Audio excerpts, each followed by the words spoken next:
I'm tired. I don't understand how long this can go on and what am I waiting for? I really loved him. I loved him with all my heart. Yes, I was too young a girl then, when we got married, when we stood in front of the altar and his parents be damned, when I swore before God that I would love him forever and only heaven would part us. Why can't I take it back? Do I have to torture myself day in and day out just because I made those promises? I haven't loved him for a long time. Just like he doesn't love me. He only loves himself, his parents, and our children. But who will love me? In these moments of despondency, I feel that even God has turned his back on me. How else could he have given me to this family for whom I am nothing? Who only remember I exist when they need something? Summer, clean this up. Summer, take out the trash. Summer, damn it. Can you stop stomping your feet so loud? I'm sick of it. I have to tell Will everything. Take the kids and get out of this house. But who's gonna let me go? Especially with the kids. Will's dad won't even let me leave the house. I hope I stay alive at least. This entry was made by Summer Inman in her personal diary, which she kept hidden from her husband and his parents. This diary, the one place where she could express her thoughts and not be afraid of being judged or even punished. 1983, Logan, Ohio. In a small American town of only 40,000 people, a new evangelical church called Tabernacle of Faith opens, which none of the residents had ever heard of before.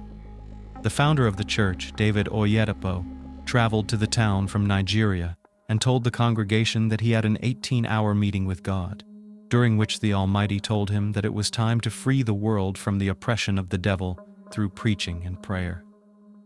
David Oyedepo was an extremely charismatic preacher, and that is why the Tabernacle of Faith Church became very popular in Logan. It was at this church that Bill and Sandra Inman met. Bill was already 18 years old at that time and played musical instruments at the church on Sundays. Sandra also attended church with her parents.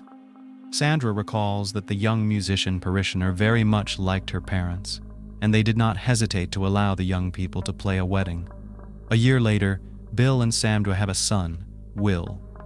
According to family traditions, Will was born with his parents, went to church, and when he was 17 years old, then just like his father, met in the Tabernacle of Faith with a very young 15-year-old summer cook. Only with marriage young people were not in a hurry and waited until Summer was 18 years old. In 2004, after their wedding, Will's parents insisted that the young people lived with them. Summer did not like this idea, of course, but her husband was very dependent on his father and could not cross him, so she left her parents' house and moved into the house of the Inman family. That same year, another turning point in the Inman family's life occurs. Bill creates his own flock and remodels the family garage, formerly used as a workshop, into a self-proclaimed church. From Summer Inman's diary, Will's father has changed a lot. I literally don't recognize him. Tonight at family dinner, he told us that he hears the voice of God in his dreams and that he wants to share this revelation with others for their own good. Will himself seems to realize that his father is becoming a religious fanatic. I've seen him roll his eyes, but what can he say against it? Yes, indeed, to some, like Summer, Bill Inman's idea may seem delusional, but locals came to his garage in droves, prayed, listened intently to their leaders' speeches, and even made donations. In 2005, Will and Summer had their firstborn son. They named him Alex. But right after the baby was born, everyone realized that their family was in huge financial trouble. The women were forbidden to work anywhere. They were obliged to do only household chores, and 4 adults and 1 infant cannot live only on donations from parishioners and on Will's rare part-time jobs. At a family council, Bill said they were moving to Florida. In Florida, Bill and Will did construction work while the women still stayed home and raised baby Alex. From Summer's diary, not much changed with the move to Florida. All day Will and his father disappear at work, and Sandra and I stay home with Alex all day and night. When is Will going to grow up and be on his own? I don't think I can wait for that. Having come to the conclusion that in Florida a lot of money cannot earn, Bill Inman decides to return to his native state, but because of non-payment of taxes, their house in Logan was taken away, and the court ruled a ban on its subsequent redemption, so they moved to a rented house in the countryside Vinton, which is not far from Logan. There, Summer also gives birth to 2 daughters, Kelly and Alana. From Summer's diary, "We still don't have any money. Will wants me to have 12 children for him. I sometimes laugh in his face, which he takes offense to, and sometimes even stops talking to me." In 2010, Bill Inman, now officially the leader of Tabernacle of Faith Church, and together with his wife Sandra, they register a non-profit organization called Mercy Ranch. A bright idea is born in his head: to build on behalf of the church a home for orphans, widows, and the homeless. But naturally, there was no money for the idea. However, the new leader found a way out of this situation. He invented a lottery, according to which the winner will win $200,000 and the remaining 99 people will receive no less valuable prizes. The remaining funds would be used to build the house Bill dreamed of. Television and radio ads were run, and Bill himself even went door to door at first, asking residents to participate in the charity lottery. The result was stunning. Bill Inman managed to raise $1 million. The grand prize drawing was scheduled for September 2010, but as you may have guessed, no drawing took place in September, just like it didn't take place in October or November. Bill Inman simply defrauded the people who trusted him, and he had no plans to return the money to anyone either. It is during this period that Will's father hires Adam Peters to take care of the landscaping on their property, as well as other household chores. Adam sees Summer all the time and begins to feel sympathy for her. What he doesn't realize is that Summer and Will are having a crisis in their relationship. Nevertheless, he does not give up and gives the young woman signs of attention. After a while, Summer filed for divorce. She took the children and went to her parents. There she got a job for the first time in her life, a cleaner at the bank. Unfortunately, because of her early marriage and constant confinement in the Inman home, she had no education and no work experience other than raising children, so Summer didn't expect to get a better paying job. But deep down she was glad even that, because for the first time in many years she felt independent, and for the first time nobody told her anything. Despite her resentment toward Will, she didn't mind her father seeing the children as much as he saw fit. The children, in her opinion, needed their father as much as they needed their grandparents. Indeed, Bill Inman, despite his tyrannical character, treated the children very affectionately and caring. To deny this was foolish. One day in December 2010, a bailiff came to the Inman house and ordered the family to leave the house for non-payment of rent. Summer found out about it, and so she went over to the house to pick up all the things she hadn't had time to pack when she moved in with her parents. It was scary to show up at a house where she was now considered a traitor, so she called Adam to help her with the packing. When the Inman family saw that Summer had arrived with her new lover, they wouldn't let anyone in the house. They hurled all sorts of curses at them and promised that all of Summer's belongings in the house would be burned in the backyard. Even the police couldn't help with the conflict, as Will attacked and even beat up a policeman who arrived, while Adam, who was shocked by what he had seen, shouted that he would find him and kill him.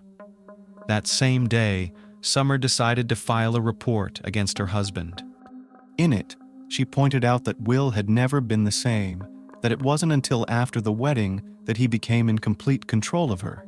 Her calls, texts, emails, he even controlled her lunchtime and how much she needed to eat, how much time to spend in the shower, and how much time to be outdoors.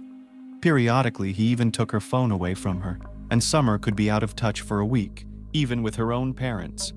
He also admitted to her that he wanted to find a second wife, and without hiding from Summer, he registered on dating sites, where he posted intimate photos of himself and openly corresponded with other women. In her diary, Summer often wrote that she wanted to divorce Will, but was afraid. This fear was understandable.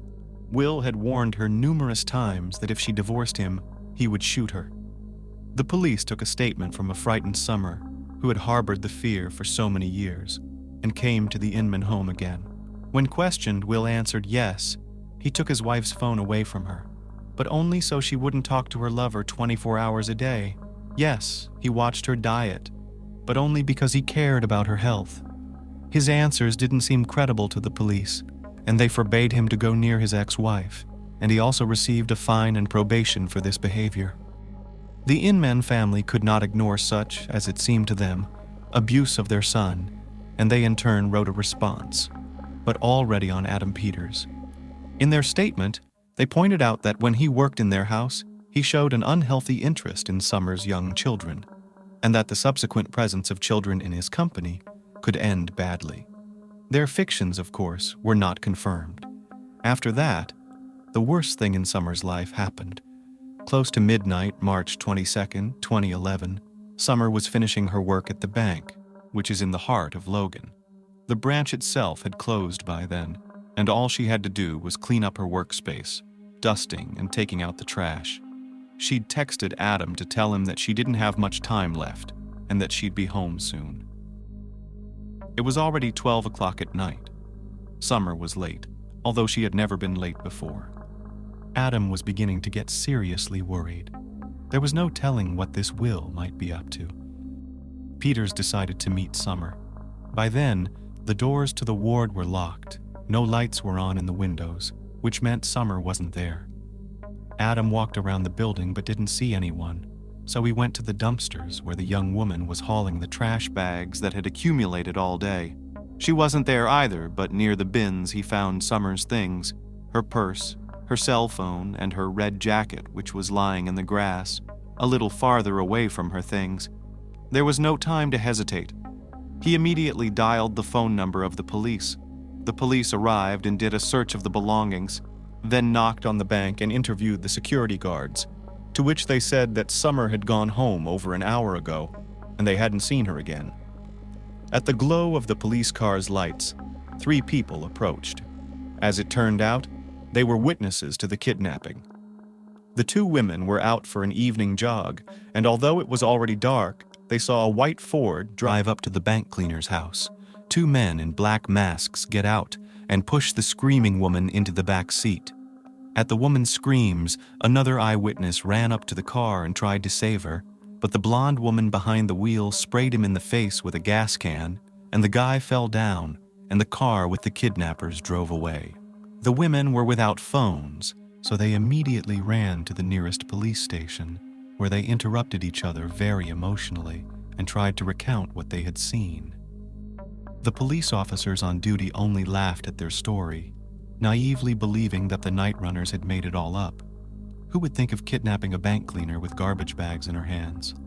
But as it turned out, the story was now pure truth. And because of the slowness of the cops, it was now impossible to find Summer on a hot lead. Like I said before, Logan is a small town. That's why the news of Summer's abduction by 3 unidentified men spread through the town overnight. By morning, proactive citizens had organized into groups to search for the missing woman. They scoured parks, vacant lots, abandoned warehouses, but Summer was nowhere to be found. A week before she disappeared, Will Inman tried to contest his child support payments. According to the court order, he was supposed to pay $150 for each child, but since his monthly salary was only $500, he asked that the payment be reduced to $150 for the 3 children in total. Will also asked for full custody of his children, but this was denied by the court. Since Summer was not in contact with anyone because of her long reclusive life, the police suspicions fell only on the Inman family. They were found in the house of Bill's mother in a neighboring town. All 3 said that they had not heard anything about the disappearance, and on the day of the kidnapping, they were in Cleveland, where they wanted to find a new home. At that time, a GPS receiver was taken from the car. During the inspection, it was determined that it had been turned off during the period of Summer's abduction. The police also decided to check the Inman family's cell phones, which revealed that the family had not left Logan that night. Police soon received additional information that at 7:30 a.m. the morning of Summer's disappearance, the white Ford had stopped by a car wash where all 3 of them, Bill, Sandra, and Will, were dry cleaning the interior. The whole family was detained and taken in for questioning. Bill, who was already being led away under the arms of the police, shouted to his elderly mother that they were not guilty of anything, that it was the work of the devil against whom he and his parishioners were fighting. At the police station, the Inmans, as if bewitched, repeated the same thing, and only when it became clear that they had no alibi and they were facing execution, Sandra took the blame. From Sandra Inman's testimony, kidnapping Summer was my idea. It was my idea, and I was driving the white Ford that night. Of course, neither of us planned to kill Summer. I swear it was an accident. On the night of March 22nd, we drove up to the bank where Summer worked and waited a long time for her to finally finish her shift. At about 11 p.m., we saw her near the garbage cans near the bank. I drove up to her and my husband Bill and son Will, who hid their faces under black masks, pushed Summer into the car. Again, we had no intention of killing her. The only thing we wanted was for her to let us see the kids since we are family. Will, in an act of intimidation, tied Summer's hands and feet with plastic ties to keep her from running away. Apparently, one of the ties he tightened around her neck, he overestimated his strength, and Summer began to choke, and her face began to turn red. Will wanted to cut the tie, but he couldn't find a knife, and the knife we were taking with us had gotten under my seat, and when he did find it, it was too late. Summer was dead. Sandra Inman showed the place where they hid Summer's body. It was an old well near the Tabernacle of Faith Church. Yes, the same church where Bill and Sandra had first met, and then Will and Summer, the church where both had gotten married and where they'd gone to pray and confess for years. The autopsy confirmed Sandra's words. Summer had indeed died of asphyxiation. No other injuries were found on her body. In 2012, the court sentenced Bill Inman and Will Inman to life in prison, and Sandra Inman, despite taking all the blame, also received a life sentence, but the court allowed her to request parole after 15 years. Why is that? Apparently because, according to relatives, the women in the Inman family never decided anything. The whole family obediently obeyed only Bill, and if it was someone's cruel plan to regain custody of the children, it was his. And Sandra took the blame to save her husband and son, but she never succeeded. Why did a friend eliminate an entire family? Have you ever pondered how well you truly know your friends, colleagues, or neighbors, and how much you can trust these individuals? Typically, friends know everything about us, but occasionally, people who only pretend to be our friends and gain our trust might later exploit our vulnerabilities if they wish to betray or harm us. For most people, friendship is one of those elements that bring meaning to life. Thus, supporting and assisting a friend is paramount. But sometimes the intent to help can turn into a tragedy. The tragic loss of a young woman named Christy Shawn and her husband Joseph Codd in 2015 shocked the quiet provincial town of Leicester, North Carolina.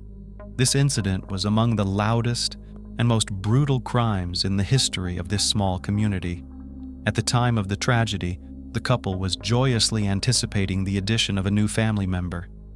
However, the most horrifying aspect was that their perpetrator was someone they knew well, trusted, and considered a friend. Furthermore, they were not his only victims. Early life of Christy Shawn. Christy Maria Shawn Codd was born on September 3, 1976, in Madrid, Spain, and was the only child of American military personnel. Her father was a U.S. Air Force soldier, and due to his duties, he frequently moved from place to place with his wife and daughter following. The family did not stay long in Spain, and over the next few years they lived in various European countries before returning to the United States. The girl began her schooling in New Orleans, Louisiana, but within a year, the family moved to Texas, then to Illinois, and after that, Shawn spent several years in Latin American countries. Such a nomadic lifestyle had its benefits, as Christy spoke multiple languages from an early age and had the opportunity to experience the cultures and traditions of other countries. However, during her teenage years, she faced challenges in settling into new groups and making friends in new places. Just as she would start to settle in, it was time to pack up, move, and change schools and social circles. Yet, it was precisely because of the constant changes that she developed excellent communication skills. Christy easily found common ground with various people and was known as a sweet, sociable, and charming young woman. Additionally, from an early age, she actively participated in sports, including gymnastics and swimming, and for some time, she took kickboxing classes. When Christy finished school, her father retired from the military, and the family settled in Biloxi, Mississippi. There, she finally made real friends and discovered a new hobby: cooking. The teenager enjoyed preparing various dishes, experimented a lot in the kitchen, and her culinary masterpieces indeed deserved attention and praise. Eventually, she decided to pursue further development in this area and completed culinary courses. Her parents thought she would become a professional chef, but unexpectedly, she also discovered her talent for acting. Actress and culinary TV star. A beautiful and ambitious young woman brimming with talent, enrolled in an acting academy and moved to Los Angeles. There, broad prospects opened before her, and she intelligently seized every opportunity to make her mark. Christy appeared in commercials, performed on the theater stage, and also took part in some high-profile Hollywood productions as an extra or stunt performer. Specifically, she had a minor role in the Terminator franchise, performing quite risky stunts. In 2000, the young woman graduated from the academy, but by that time, she had not landed any significant or notable roles, despite her striking appearance and evident talent. She then decided to focus on her culinary skills and also on sports, turning these two passions into a quite profitable business. Christy participated in several popular culinary TV shows which made her well known, turning her into a popular and recognizable figure. She made it to the finals of one season of The Next Food Network Star. But unfortunately, the blonde did not win, as the judges had mixed reviews of her culinary experiments. However, Shawn was not greatly dismayed, as she managed to attract considerable attention to herself. Thousands of people followed her on social media, keeping up with her life and creations. She actively promoted a healthy lifestyle, gave advice on proper nutrition, and even developed her own exercise routines to maintain good physical condition. About a year later, Christy founded and began successfully developing her own catering company, which provided banquet services for various events and also retailed prepared culinary products. Her business was distinctive in that it focused on proper and healthy eating. And additionally, the menu featured her own original recipes, which she created and perfected. Soon, the young woman contemplated starting her own farm, which would grow healthy and environmentally friendly produce. This would help her expand her business in the catering industry. At the same time, she conducted online courses on proper nutrition and developed several other projects. Fateful encounter on TV. In 2012, Christy met Joseph Timothy Codd, better known as JT, who worked as a casting director in television, responsible for selecting participants and actors for various high-rated projects. They first met at a studio in Los Angeles at the casting for a culinary show that the young woman wanted to participate in, and they instantly clicked. Joseph was nearly 7 years older than Christy, had been married before but was in the process of divorcing at the time they met. He was utterly charmed by the beauty and charisma of this delightful blonde, and he began to court her. The young woman was not averse to his attentions, and soon they began a romantic relationship. Joseph shared and supported the ideas of his beloved, and together they began to work on the project of their own farm. Soon after, the couple decided to leave Los Angeles and moved from sunny California to North Carolina. They sold Christy's quite successful and well-established catering business. Joseph sold his house in Hollywood, and they invested all the proceeds in buying a large piece of land in the town of Leicester. The couple acquired a spacious and cozy house, as well as a nearly 1-acre plot of land to realize their dream. The man continued to collaborate with TV channels, but now worked remotely, while the woman actively worked on developing her personal blog about proper nutrition and a healthy lifestyle. They were an ideal couple, with their relationship marked by love and harmony. Soon, the lovebirds decided to formalize their relationship, and in August 2014, they had a lavish wedding attended by several hundred guests, including relatives, friends, colleagues, neighbors, and even some fans of the famous couple. They were truly happy and full of plans for their future together. 3 months after the wedding, the newlyweds learned that they were going to become parents for the first time. Their joy knew no bounds.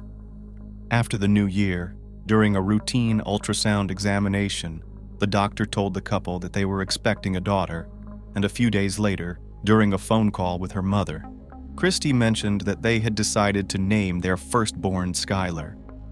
Everything was going perfectly, and the pregnancy was progressing smoothly, but the couple's happiness was tragically short-lived. The mysterious disappearance of the Codds, Christy was 5 months pregnant and actively preparing for the arrival of their baby. She almost daily called her parents, who lived in another state, sharing updates on her well-being and chatting with her mother, sometimes for an hour at a time. However, on March 13, 2015, Christy's mother was unable to reach her daughter, but initially did not think much of it. The situation repeated the next day. Calls went through, but no one answered. Her son-in-law's phone also went unanswered. When by March 15th, both spouses' phones were turned off, Christy's mother became alarmed. Since Christy and Joseph's parents lived in other states, they couldn't quickly check on their children's home to ensure everything was all right. Therefore, Christy's mother called a close friend of her daughter, a woman named Cecily, who lived nearby and could check on them at their home. When a friend arrived at the Codd residence, she saw that both spouses' personal cars were parked at the house. However, the front door was locked, and no one responded to knocks and shouts. The couple's phones had been off for 3 days, which was also highly suspicious.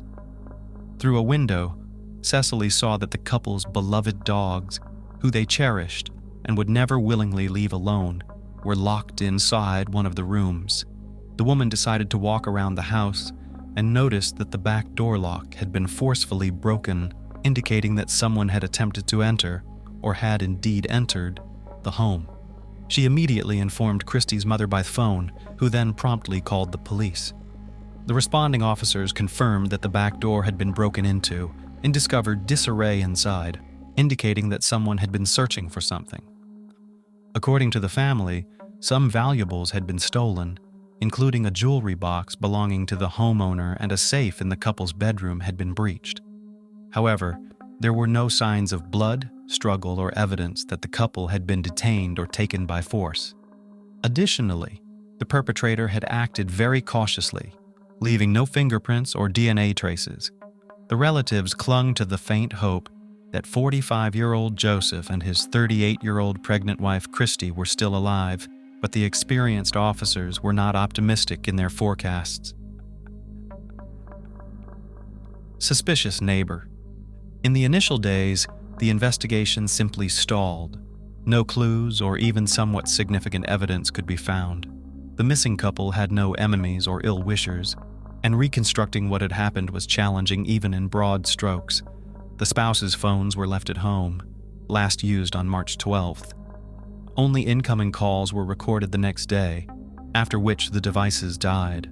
The police decided to question the couple's neighbors to see if they had noticed anything strange or suspicious recently. An interesting detail emerged. A neighbor living across the street saw another local resident throwing a large bundle into a trash bin near the Codds' home on the morning of March 15th. At the time, he didn't think much of it, but when he learned of the couple's disappearance, he thought the information might be useful to the investigation. Checking the contents of the bins was no longer possible, as the trash had been taken to the dump just the day before, and now any potential evidence would need to be searched for there. But first, the police wanted to speak with the person who had discarded the strange bundle. He turned out to be a 36-year-old Robert Jason Owens who lived on the same street, was well acquainted with the couple, and even considered a close family friend. Robert was a handyman and had helped Christy and Joseph when they first moved into their new home. They became friends, and later the couple invited their new friend and neighbor to their own wedding. At first glance, there was nothing suspicious about this, except that other locals described Owens as a strange and unpredictable person. Horrific discovery and shocking confessions. On March 16th, Robert was summoned to the police station for questioning, initially denying any involvement in the couple's disappearance and claiming ignorance about the bundle mentioned. There wasn't much to charge him with initially, beyond the unsubstantiated claims of another neighbor.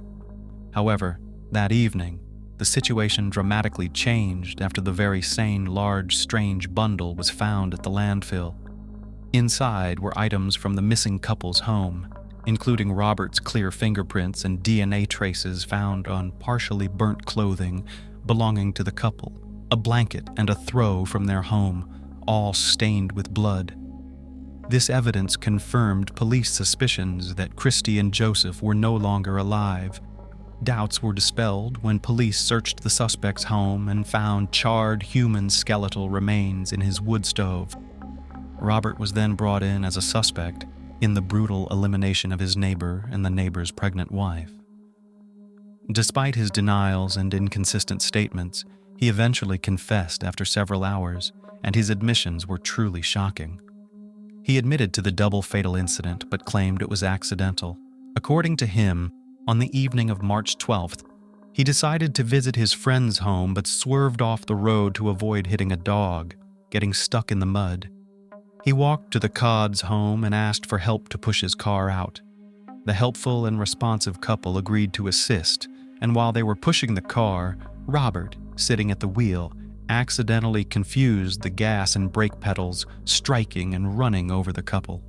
Terrified, he believed he would be accused of taking their lives, so he chose not to call the police or emergency services, instead deciding to cover up the incident. Robert claimed he returned to the Codd's house, broke into the back door, and took blankets from the bedroom to move the bodies, which he wasn't sure were deceased. He wrapped the bodies, placed them in the bed of his pickup, and drove them to his home, where he dismembered them in his own bathroom using a saw and a small axe. He then fired up the stove and began incrementally throwing pieces of his friends' bodies into the fire, hoping they would burn completely. The blood-soaked clothing, blankets, and footwear of the deceased he oddly chose not to burn, but instead packed into a trash bag and disposed of in a dumpster, assuming that once the trash was taken to the landfill, no one would be able to find anything. After all this, Robert claimed he decided to stage a burglary, though in reality, he had robbed his friend's home himself, stealing money and valuables, which he pawned the next day. Unsolved crime. The cruelty with which Robert disposed of his friends' bodies and the eerie calmness with which he recounted the events shocked even seasoned police officers. In his home, they found a saw and an axe stained with blood, skin, and bone fragments of the deceased. The accused hadn't even bothered to clean the tools or attempt to hide them, confident that the investigation would never lead to him since he had left no traces at the Codd's house. Forensic analysis confirmed that the bone fragments found in Owens's stove belonged to the missing couple. Law enforcement decided to delve deeper into the suspect's background. Robert was unmarried, had no children, and barely maintained any contact with his relatives. He had previously lived in Asheville, North Carolina, but in 2000, he bought land in Leicester and later built a house there. It turned out that his name was linked to an unresolved crime from 15 years prior that occurred in Asheville. In 2000, Robert's close friend Zeb Wing Quinn, who was only 18 at the time, mysteriously disappeared. Robert and Zeb had known each other since school, lived nearby, and were friends. Zeb was undergoing military training and also worked part-time at Walmart. On January 2nd, 2000, after finishing his shift, Quinn met with Robert, planning to drive to Leicester to buy a new car, but he never returned home. A few days later, his Mazda protege was found in another part of town, parked with its headlights on. Inside, a heart was drawn on the window with red lipstick. The car's owner was never found. The car also had damage and scratches with traces of paint from another vehicle. The last person to see Zeb was Robert, whose car also had damage, and it turned out that the scratches contained paint particles from Zeb's car. Robert told a peculiar and implausible story. Shortly after they headed towards Leicester, Zeb blinked at him to stop. Zeb said he received a message on his pager and urgently needed to use a payphone. He asked Robert to wait and drove off to the nearest gas station, but returned 10 minutes later, looking frantic. Said their plans had changed, and then drove off in an unknown direction, hitting his friend's car in the process. It was also discovered that Zeb had a romantic relationship with a woman named Misty Taylor, whose former boyfriend, Wesley Smith, had threatened Zeb with harm if he didn't stop seeing Misty. Taylor, Smith, and Owens were questioned in this case, but due to a lack of evidence, all three were released. Additionally, Misty and Wesley had alibis, which was not the case for Robert. A significant amount of money, which Zeb had with him in case he decided to buy the car, and his pager disappeared from his car, and it was never determined what message he had received, if any. The investigation leaned towards the theory that there was no message at all. Another oddity was that the day after Zeb's disappearance, a man called Walmart claiming to be him, stating he wouldn't be coming to work for the next few days due to illness.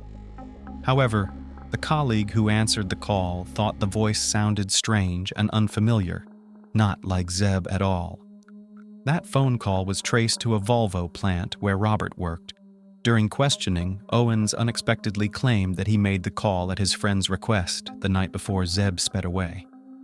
No new evidence or witnesses were found, and the case remained unsolved, with Zeb Quinn listed as missing ever since.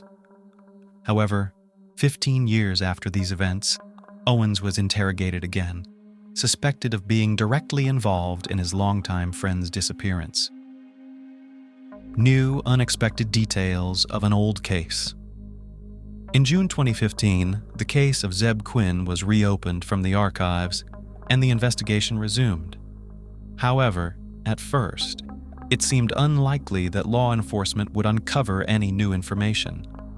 Robert recounted the same story he had told back in 2000, indicating he had nothing new to add.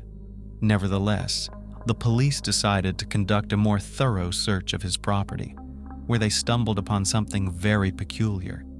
In a detached concrete slab at Owens's home, a strangely walled-off cavity was discovered, inside which were small, heavily charred human bone fragments. Unfortunately, the remains were too damaged to undergo DNA analysis, so it was impossible to definitively determine if they belonged to the missing Quinn.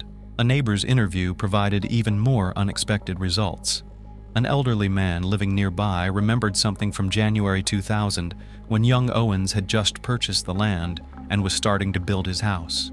One evening, he started a fire that emitted a sickly, sweet, nauseating smell. The neighbor even confronted him because the wind was blowing the stench in his direction, nearly making him sick.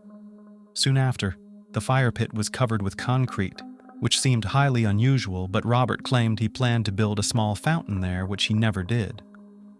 The neighbor had forgotten about the foul-smelling fire until 15 years later when police showed up at the property. Ultimately, Owens confessed to being complicit in a crime, telling an entirely new story. According to him, Zeb was killed by his own uncle, Walter Owens, who had been hired by Wesley Smith to eliminate Misty's new boyfriend, whom he still loved. Robert claimed he was unaware at the time, and his uncle had asked him to lure the young man to a secluded spot.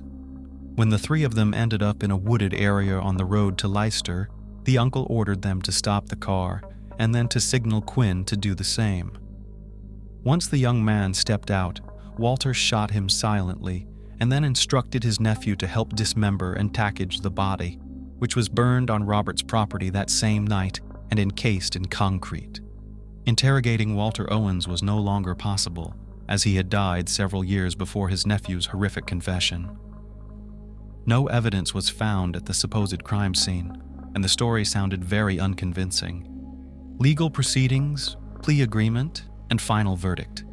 Initially, Robert faced charges of first-degree double murder, murder of an unborn child, dismemberment and concealment of evidence, burglary, and robbery. All these charges could have led to the death penalty, but it was revealed that the defendant had long suffered from depression and mental disorders, taking powerful medication, which his lawyer used as a foundation for defense. Thanks to a well-constructed defense strategy, the accused could have been found insane and sent to a psychiatric clinic instead of prison, which neither the prosecution nor the victim's relatives found satisfactory. At the same time, the investigation into Queen's case began, from which the criminal might also escape unpunished. In 2017, the defendant agreed to a plea deal, admitting guilt in the murder of the Codds in exchange for a guaranteed removal of the death penalty from potential sentences. For this case, he was found guilty of second-degree manslaughter, dismemberment and incineration of bodies, burglary, and robbery. In total, he was sentenced to 59 years in prison. In 2022, Owens made another plea deal with the authorities, this time regarding Queen's case. However, he only admitted to complicity in murder and assisting in hiding the evidence. For this crime, he received an additional 12 years, added to his already effectively life sentence. After the sentencing, the murderer addressed the court, asking forgiveness from the relatives of the people he had killed. He again spoke of his innocence, attributing everything to an unfortunate accident and citing his mental disorder and the influence of strong medication, which impaired his judgment. However, the relatives of Christy and Joseph Codd, as well as Queen's family, did not believe him. They have never reconciled with the term unintentional murder and believe that in both cases, the man acted deliberately and for selfish motives. The streets were dark and mostly empty. A young woman hurried out the door of her house, leashed her dog, and quickly got behind the wheel of the parked car. The car sped up and disappeared into the city's darkness. For the young runaway, it was the happiest night she had waited for 4 long years. Today, we will visit Lawrence, Kansas, and learn all about the life of this young woman and understand what made that particular night the happiest one for her. So if you're interested in finding out more about what happened, let's start from the beginning and share everything we know. Lawrence is a small town with a population of less than 100,000 people, ranked among the top 10 college towns. It's a wonderful place to live with minimal criminal activity. However, this incident completely disrupted the town's peace. On January 15, 2014, a young man contacted the local police department to report a disturbing, suspicious noise at his neighbor's house. Officers were dispatched to the address provided. However, no one answered the door, and the house was empty. They surveyed the surrounding area, and through the glass door in the backyard, they spotted a silhouette resembling a person lying down. Once inside, the police confirmed that it wasn't a mistake. The silhouette indeed turned out to be a person. On the living room floor, they were faced with a horrifying scene. A middle-aged man lay in a pool of dried blood. His hands were bound, and his throat had been cut so deeply that he was nearly decapitated. What was just a routine check turned into a criminal investigation, the motives of which needed to be determined. The identity of the deceased was quickly established. He was 52-year-old local entrepreneur and owner of a chain of pizza restaurants, Harold Sasko. He was born on September 11, 1961 in Florida and was the 10th child out of 12 in his family. His relatives described him as a responsible and organized person who was always a leader in everything. Harold worked hard from the age of 14, dreaming of becoming a successful entrepreneur and owning his own business. After studying for about 2 years in college in Oklahoma, Harold worked as an administrator in a chain of pizza restaurants in Texas, where he learned management and was able to save money to achieve his goals. In the 1990s, the Sasko family moved to Kansas. Here, the enterprising Harold opened his own pizzeria. The business was successful, and within a short span of time, Mr. Sasko opened another pizzeria in Topeka and one in Lawrence. But who could have done this to the respectable man? Or could Harold have had a dark side to his personality that warranted what happened to him? Investigators quickly established that Harold Sasko had been living with 19-year-old Sarah McLynn for the last few years. However, she was not found at home and could have been the second victim of a brutal attack by a mysterious criminal. Sarah could have been the last person to see Harold alive, but where did the girl disappear to? In order to find the missing Sarah and uncover the mystery of the relationship between an adult man and a young woman, investigators had to piece together information about the complicated and secretive relationships that had been kept under wraps in the deceased Harold Sasko's home. Sarah Gonzalez McLynn was born in 1994 in Topeka, Kansas. She was a normal child, energetic, cheerful, sweet, and smiling. The girl was interested in everything new and fearlessly tried new hobbies. In her teenage years, she faced harassment from a neighbor, and her mental state was shaken. Sarah was very scared by the harsh behavior of the adult man. She felt helpless. During this time, disputes between her parents became more frequent, which aggravated the situation at home and had a detrimental effect on the girl's state. She had to grow up early to try to understand adult difficulties, but the immature psyche of a teenager did not yield the desired result, and Sarah began to drown her problems in alcohol. But the addiction to drinking did not bring relief, and Sarah, having a nervous breakdown, wanted to end her own life. After the attempt, she was hospitalized, where she underwent treatment in a psychiatric clinic for some time.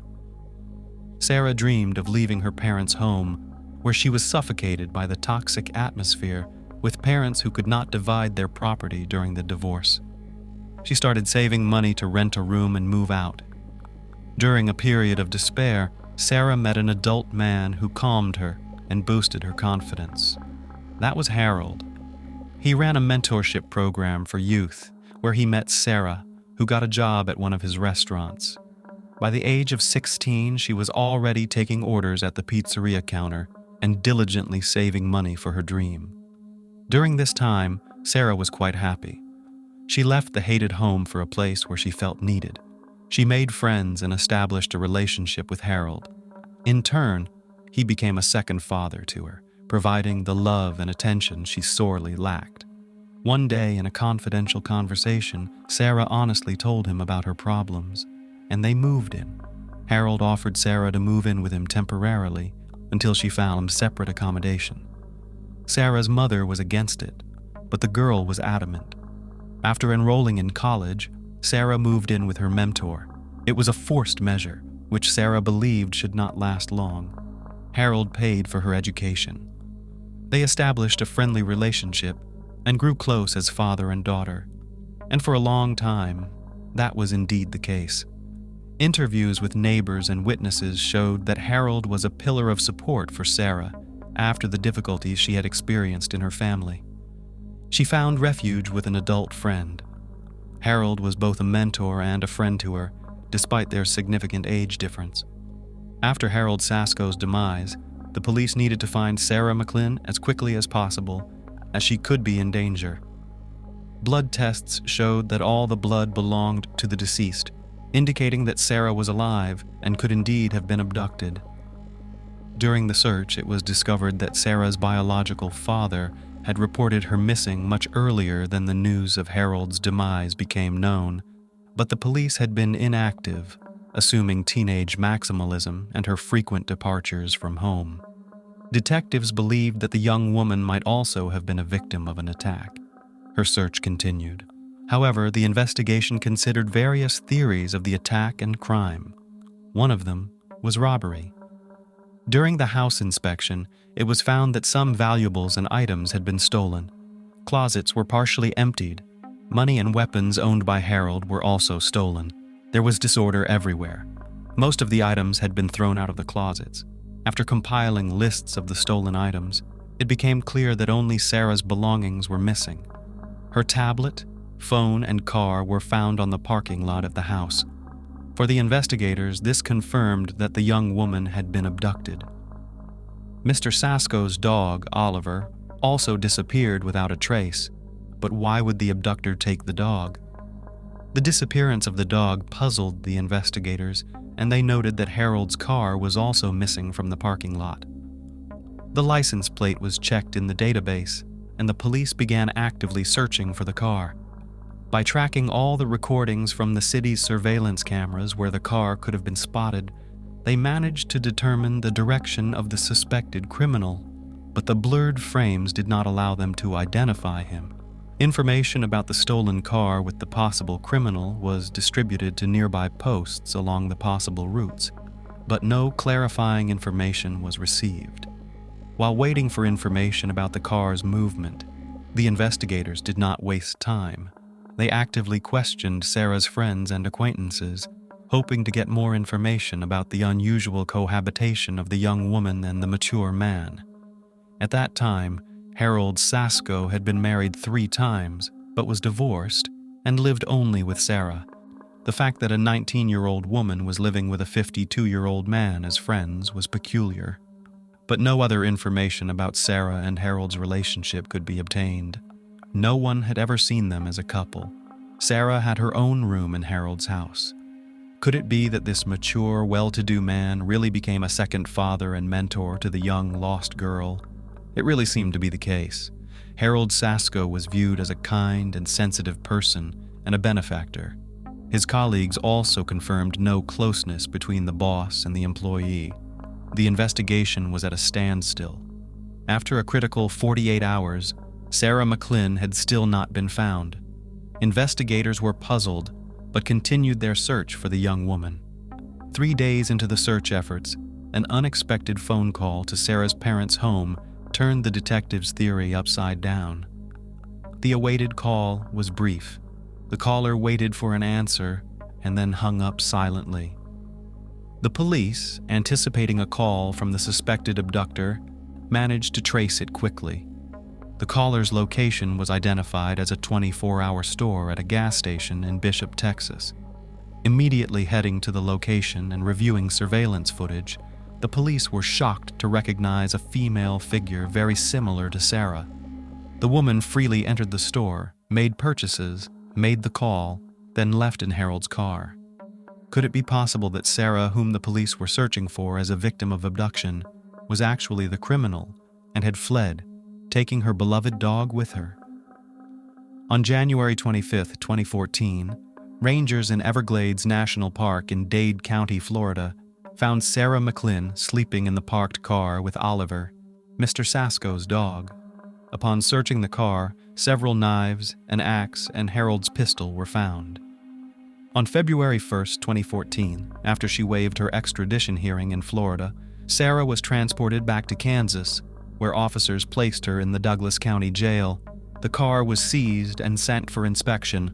Forensic analysis confirmed that the bloodied knife found was the weapon used in Harold Sasko's demise, but what led to such a brutal crime? During Sarah's interrogation, it was revealed that their relationship initially mirrored that of a father and daughter.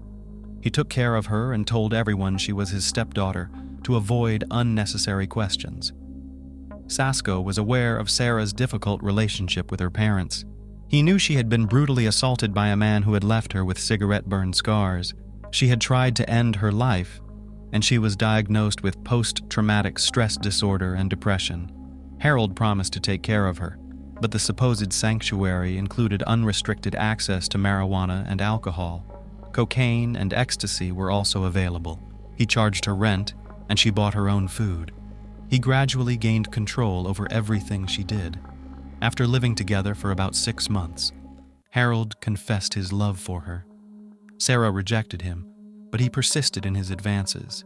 Eventually, he demanded intimacy as a condition for her to stay with him. Harold took her salary, claiming it as compensation for what he spent on her upkeep daily. He threatened to sue her if she left. Harold degraded and insulted her daily. One day, Harold told Sarah that she was not attractive enough and that men preferred women with more voluptuous figures. With such an appearance, he said, she would never find true love and would never be appealing to men. Sarah objected but felt she had no choice. He paid for her to have a nose job and buttock implants. After these surgeries, Sarah's debt to Harold increased by $10,000. Her last paycheck from the pizzeria was $265. He demeaned her and demanded total submission. Out of desperation, Sarah began drinking alcohol and using psychotropic substances when Harold demanded intimacy. If she tried to resist, he would hold her down. Taking advantage of Sarah's weakened state, Harold repeatedly forced himself on her, and she eventually entered into a relationship with him at his insistence. Sarah fell into a state of depression from which she sought to hide under Harold's supposed protection. She became increasingly restrained and withdrawn. She suffered from victim syndrome and was afraid to leave him or tell anyone. She saw only one way out of her moral confinement: ending her partner's life. Sarah confessed that she made the decision 5 days before the act. On January 14th, Harold came home late in the evening and started working on the sound system. At one point, he asked Sarah to bring him a beer.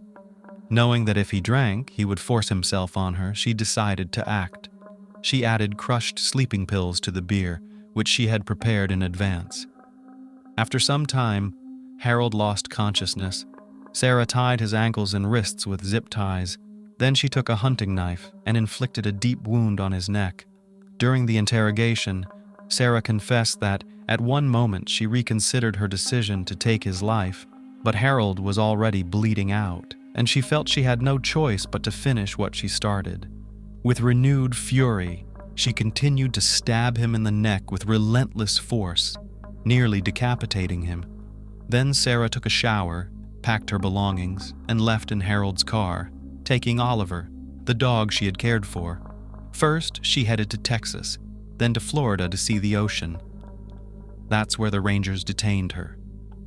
The trial for the demise of Harold Sasko began on March 5, 2015, at the Douglas County Courthouse. In his opening statement, Prosecutor Charles Branson told the jury that Sarah McLynn had meticulously planned Harold Sasko's end. Lawrence Police Detective Robert Brown testified for the prosecution, showing that before the act, Sarah McLynn had made Google searches using the phrase, "vulnerable places on the neck." She confessed to inflicting knife wounds on the victim and then cutting his throat. When the detective asked her why she ended Mr. Sasko's life, she replied, "I wanted someone to die."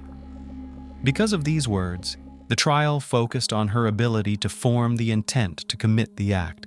However, in a private meeting with the judge prior to the trial, Prosecutor Charles Branson stated that it would be inappropriate for the jury to hear about Harold Sasko's cruel treatment of Sarah McLynn, and he intentionally omitted this information. He believed that the details of the accusations would be inappropriate at the trial stage because they would merely elicit sympathy for the defendant without any supporting evidence. Branson did not want the years of domestic abuse to become public knowledge. Defense attorney Carl Cornwell agreed with the restrictions on presenting evidence of cruel treatment, which he could have introduced in court. Instead, he tried to convince the jury that Sarah was mentally unstable and unable to fully comprehend her actions. Carl Cornwell argued that Douglas County Judge Paula Martin should send the accused, Sarah McLynn, to a state hospital rather than prison, and if a prison sentence was to be decided, sentence her to 25 years due to her mental illness. However, prosecutor David Melton criticized the defense's portrayal of Sarah as a victim. He added that a psychological evaluation at Larned State Hospital, an impartial entity, showed that McLynn did not meet the criteria for dissociative identity disorder. The district judge reported that she had been found to have borderline personality disorder with antisocial tendencies. The report also stated that Sarah McLynn exaggerated the symptoms of her mental illness. In his courtroom address, the prosecutor added that the crime was not committed by a little sweet girl, but by a methodical and far-sighted criminal who had planned it in advance and intentionally left her mobile phone behind to avoid being tracked. In his closing statement, Prosecutor Melton said that in his legal career, he had never encountered something so reprehensible and brutal as the crime committed against Harold Sasko, and therefore, the defendant deserved a sentence ranging from 50 years to life imprisonment. Some crimes are so evil, so horrendous, that they warrant harsher punishment, Melton said. He argued that Sarah could have chosen a different method, such as suffocation, overdose, or poisoning Sasko. But the fact that McLean forcefully penetrated Sasko's carotid artery with a long knife spoke to the horror of the act. Addressing the court, the prosecutor repeatedly emphasized that she chose a knife because she wanted to prolong the experience of the act and likely enjoyed it greatly.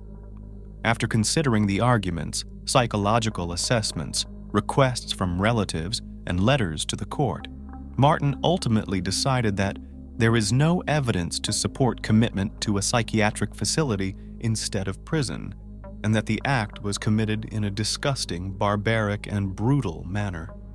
Douglas County Judge Paula Martin sentenced Sarah Gonzalez McLean to 50 years in prison. She must serve at least 50 years before becoming eligible for parole, at which time she will be nearly 70 years old. After the sentencing, Sarah apologized to her own family and Harold Sasko's family. Sarah has appealed the sentence based on the provision of ineffective counsel.